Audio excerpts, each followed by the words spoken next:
নমস্কার বন্ধুরা, কৌশিকী অমাবস্যা 2025-এর নতুন এপিসোডে আপনাদের সকলকে স্বাগত জানাই। আমি অপর্ণা। সবার প্রথমে জেনে নেব আজকের এপিসোডে কি কি রয়েছে। কৌশিকী অমাবস্যা 2025-এ কবে? পঞ্জিকা মতে কৌশিকী অমাবস্যার তিথি কখন শুরু হচ্ছে, কখন শেষ হচ্ছে?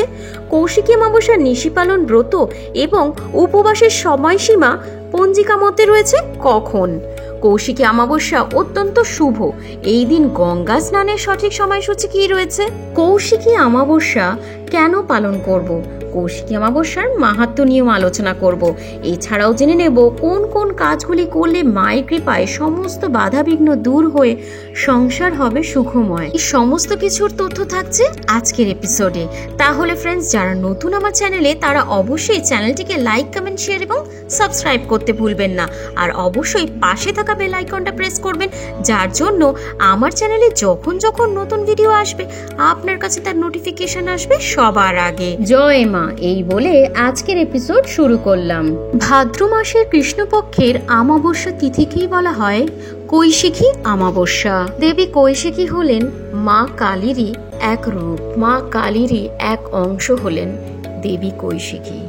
ভাদ্র মাসের কৃষ্ণপক্ষের অমাবস্যার এই তিথিতেই শুম্ভ এবং নিশুম্ভকে বধ করার পর সমগ্র অসুরকুলকে বিনাশ করেছিলেন মা কৌশিকী। সমগ্র জীবকুলকে রক্ষা করেছিলেন মা কৌশিকী। তাই ভাদ্র মাসের কৃষ্ণপক্ষের এই অমাবস্যা তিথিতেই সেই পুরাকাল থেকে নিয়ে বর্তমান সময় পর্যন্ত পালিত হয়ে এসেছে কৌশিকী অমাবস্যা তিথি। এবারে চলুন সবার প্রথমে জেনে নেওয়া যাক কৌশিকী অমাবস্যা 2025-এ কবে পালিত হবে। 2025 সালে কৌশিকী অমাবস্যা পালিত হবে 22শে আগস্ট শুক্রবার 2025। এবারে জেনে নেব পঞ্জিকা মতে 2025-এ কৌশিকী অমাবস্যা তিথি কখন শুরু হচ্ছে, কখন শেষ হচ্ছে। পঞ্জিকা মতে 2025 সালে কৌশিকী অমাবস্যা তিথি শুরু হবে 22শে আগস্ট শুক্রবার সকাল 11:45 থেকে এবং এই তিথি সমাপ্ত হবে 23শে আগস্ট শনিবার সকাল 11:30 মধ্যে।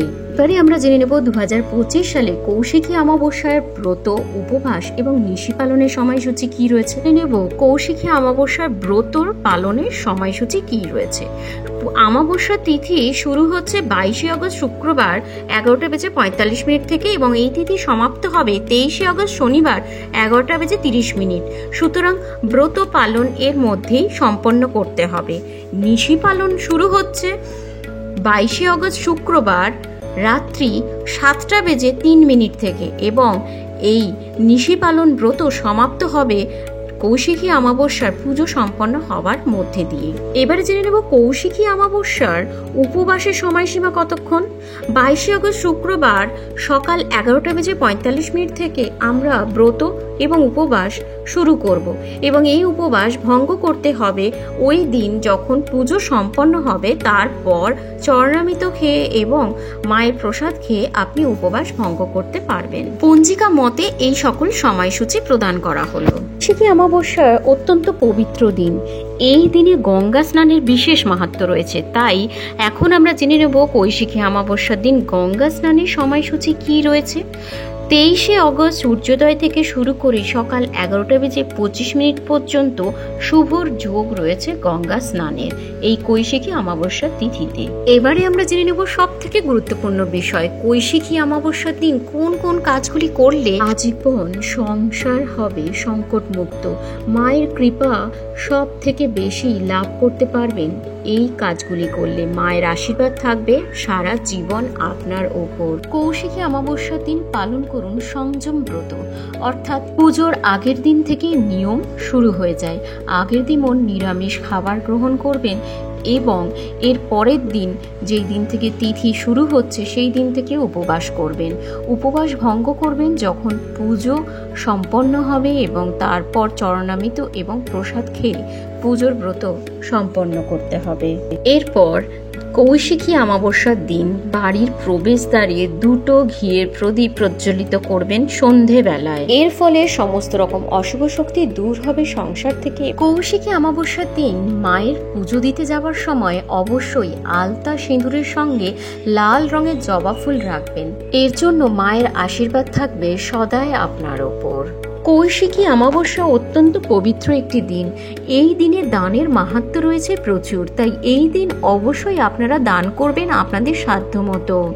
কৌশিকী অমাবস্যার দিন আপনি মাকে যে প্রসাদ অর্পণ করবেন সেই প্রসাদ সবার মধ্যে বন্টন করে দিন। এর মধ্যে দিয়ে সংসারে যত রকমের কষ্ট আপনি পাচ্ছেন সেই সমস্ত কষ্টের নিবারণ হবে। এছাড়াও এই দিন যদি বাড়িতে কোনো ভিক্ষুক আসে কিংবা কোনো পশুও এসে থাকে, কাউকেই অভুক্ত রাখবেন না, সবাইকে আপনি অবশ্যই অন্ন প্রদান করবেন মনে ভক্তি ভরে। এবং আপনি যদি এক নিষ্ঠবান হয়ে এই পুজো অর্পণ করেন কৌশিকী অমাবস্যার দিন, মা সদয় আপনার সঙ্গে রয়েছে। তাছাড়া মা কখনোই তার ভক্তদের ফেরান না। অবশ্যই এই ব্রত পালন করুন এবং সমস্ত রকমের দুঃখ দুর্দশা থেকে নিজের জীবনকে মুক্ত রাখুন। আশা করি আজকের এপিসোড আপনাদের ভীষণ ভালো লেগেছে। ভালো লাগলে চ্যানেলটিকে লাইক, কমেন্ট, শেয়ার এবং সাবস্ক্রাইব করতে ভুলবেন না। আর কমেন্ট বক্স তো থাকলোই, অবশ্যই আপনাদের প্রশ্নের জন্য আমি অপর্ণা আপনাদের সকল প্রশ্নের উত্তর দেব। আজ এ পর্যন্তই, আবার হাজির হব নতুন এপিসোড নিয়ে। নমস্কার।